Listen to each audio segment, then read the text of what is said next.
Sometimes things don't go according to plan. Sometimes things go in a different direction.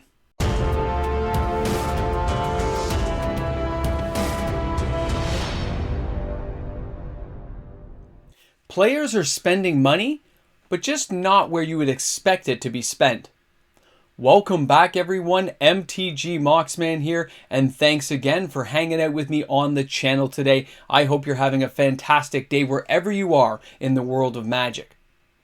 In this week's installment of the Hot 10, the hottest selling cards in Magic, we get to go over some very unusual sales volumes for some cards that I didn't expect to see on the list this week. It looks like some players are taking that time with the release of Dominaria Remastered to take a few moments and look at what other cards they need to pick up to add to deck construction. And this is that week because the sales are really a little bit off from what I would expect to see from a Brothers War, Dominaria United, maybe, just it threw me a little bit off. So we get to have some fun this week and go through some cards I didn't really expect to be here, along with a lot of fan favorites that are having a lot of purchases going on each and every day. So as we go through the video from number 10 to number 1, don't forget to take a moment to comment in the comments section and let me know what you're buying out there. And thanks again, guys. Let's get this party started. Let's see what the hottest selling cards in Magic are. Here we go. God Eternal Ronus at number 10 this week from War of the Spark, with 289 sales from January 7th to the 13th of 2023. And of course, the market price of this is $5.38 US. A foil is $10.06 US. €3.93 to get this card into your house. $7 here in Canada will grab that card. But when you're looking at the God Eternal, it's the secondary ability, not the 5/5 that people care about. Yes, this card has Death Touch, but when God Eternal Ronus enters the battlefield, double the power of each other creature you control until end of turn. Those creatures gain vigilance. That's why this card has such great gameplay, and a lot of players have been picking up copies, probably for some great Phyrexian fun to come with All Will Be One. Now, this card, as we go on, we see that number 9 is Bozaju Who Endures from Kamigawa Neon Dynasty with a market price of $31.04 US and a foil for $31.44 US. This card comes out of the blue to number 9 with 415 sales this week. Now, it's €33.42 to get this card into your house, and here in Canada, you're looking at around $40 Canadian for this amazing card that I originally thought was going to get banned, but it didn't happen. That channel ability is just so powerful, and remember, cards like this are going to continue to see play inside Commander and other formats, which is where they were probably designed to be anyway. A card like this will continue to hold long values as long as it doesn't get reprinted too soon or too often. Now, when we're taking a look at the number 8 card this week, it is, again, Kamigawa Neon Dynasty, Otawara Soaring City. 626 sales this week. Again, I think a lot of this has to do with Phyrexia All Will Be One and the fact that people aren't opening Kamigawa Neon Dynasty anymore. So they're starting to solidify some positions inside these cards. I did add these things to my card watch video because I did notice a few sales, but a lot more have picked up in the last couple of days, so this is a great card to mention. The market price is $12.02 US, a foil is $13.29 US, €16.39 to get this card into your house, and it's around $18 here in Canada for those people trying to grab this amazing card. Now, when we're taking a look at the number 7 card this week, that is Jingataxis, the Progress Tyrant, with 642 sales, barely beating out Bozaju. But again, Kamigawa Neon Dynasty. Market price is $9.10 US. A foil is $10.11 US. €8.60 to get this card into your house. And of course, here in Canada, it's around $15 Canadian. What an amazing card, being able to counter abilities and double other game effects. It is a big mouthful of a cost to get out there, but there are so many ways of sneaking creatures onto the battlefield that his solidification in commander decks is going to go a long way. It's going to happen, just the right build at the right time. Now, number 6. From the Brothers War Retro Frame Artifacts, it's back again, and that is the Swiftfoot Boots. 768 sales this week. This thing isn't even 50 cents US to buy this card. It's €1. It's around $2 here in Canada. It is actually etching up a bit because last week it didn't even make the list, and here we are. It's jumped right back into the sales slot again, all the way down at number 6. So as a Commander staple card, and it's been reprinted so many times, don't expect a lot of value here, but playability factor, and it's a cheap, amazing card for every auto-include Commander deck. That's what I'm talking about. Cards like this, you gotta have it around. Now let's go ahead and see you at number 5, and that is the Phyrexian Dragon Engine from the Brothers War.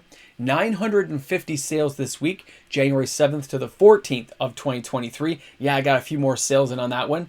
The market price is $3.39 US. A foil is $4.99 US. And as this price has bottomed out, it's allowed for players to experiment with the card, try it out, and even if you're not going to use Mishra claimed by Gix, right? Even if you don't use that card, you can still use this as an amazing artifact creature to get things going. You don't have to use Mishra's opposite to do the meld. This card is just amazing on its own. But remember, guys, it also has Unearth. So bringing this thing back with a double strike and being able to pump this card up late game is an amazing little side effect it can have as well. I love this stuff. Now we're going down and we're taking a look at the number 4 card. Are you ready for this, guys? Number 4 is Mishra, claimed by Gix. 1,127 sales. So when we look at this card, you notice it has less sales because some people are buying play sets of the Dragon Engine, where this one here, I noticed a lot of singles and a 4-play set. The market price is also higher. It's $22.68, but the price is trending down, which is allowing players to pick this card up, experiment with the Dragon Engine, and see its versatility in other formats, like a Commander where you have a 1-of, or maybe in Modern.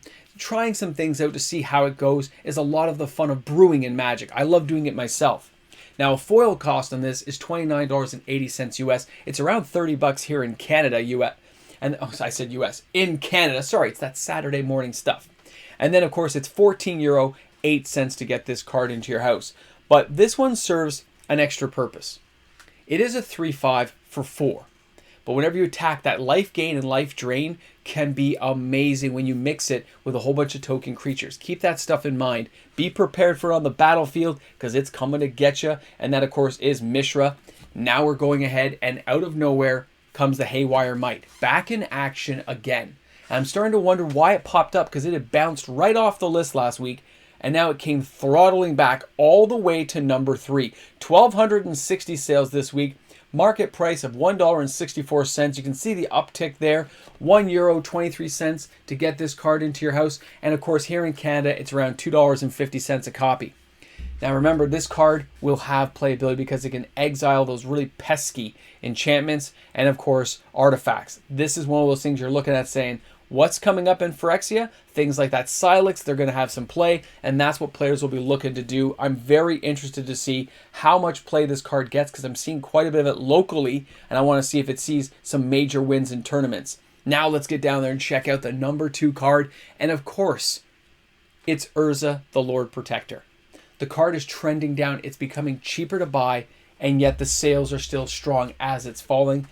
1,743 sales this week from the 7th to the 13th of January. Market price is $21.05. A foil is going to run you $35.63. This card is not that easy to crack compared to other cards in previous sets.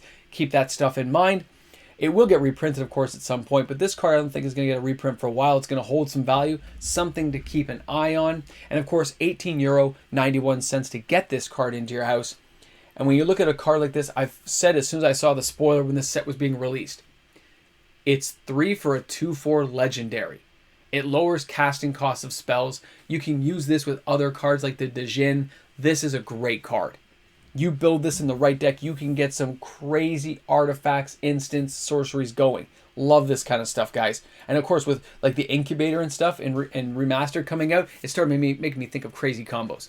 But you've waited here. You've been at the end. You've made it all the way through. Let's check out the number 1 card. Did you guess it? I'm pausing for effect. Did you get it? It is the Might Stone, Weak Stone, and check out the sales. 2,437 sales. We haven't seen things uptick like this in a very long time. The market price, $5.80 US. Here in Canada, it's around $7 a card. The foil is $6.40 US, and it's €2.27 to get this card into your house. I've mentioned the few ways I've been using it. When I'm trying it on Arena, I'm actually copying it with the other Urza, the Prince of Krug, so I can draw cards, give things a -5/-5, especially mid to late game, where people are kind of like not really card heavy in their hands, getting a card like this out, using it, and people kind of forget you have it, and then just repeating it over and over and over again at the end of their turn, and using it with Teferi, who sets the sunset, getting his emblem off so all your lands untap every turn, means you can build a mountain of armies of either token effects where you just like knock things out, or copy artifacts you want to blow people up with. I love this stuff, guys. An amazing card at the right price. But when we look at these overall sales, the number 10 guys are really low. But we started really picking up steam late in the game. And I can't wait to see next week when we check out these to see how many remastered cards really jump in there, because there'll be some price declines that'll start happening. If it's not next week, it'll be the next week or two after that, where we'll really start seeing the Hot 10 shift again, with people buying some of these bottoming out prices on like the Worldly Tutors, Mystic Tutor. I think a lot of those cards are going to bottom out, be very available for players, and players who never had one now get a chance to grab it. So thanks for being here, guys. Thanks for hanging around here with me at the Hot 10. I can't wait to see your comments, and of course, I can't wait to see you stop in next week as we go through another installment and join that conversation. This is where we get to conversate and talk about Magic. Thanks a lot for hanging out. I'll see you guys tomorrow. This is that time I get to say thank you to each and every one of the patrons on this channel. The patrons are the ones who support this channel and allow this content to be created, and a special thank you goes out to each and every one of you. I'll see you guys tomorrow. Look at what you walked into at the end of the video. I can't help myself. Look at this stuff. Come on, man. What great toys they came up with. What year is this thing again? This one is 2004. Look at that dust. That's been sitting on a shelf for a very long time. I had to bring it to the backdrop and, have a little fun with a few of the old toys. You got to do that stuff sometimes. Thanks for being here at the end of the video. Thanks for hanging out at the post-credit scene. Because, Army of Darkness is just the way to go. It's like the greatest film. It's amazing. You can watch it over and over and always see something new. Thanks for hanging, guys. Thanks for being here on the channel. Thanks for supporting. I'll see you guys tomorrow.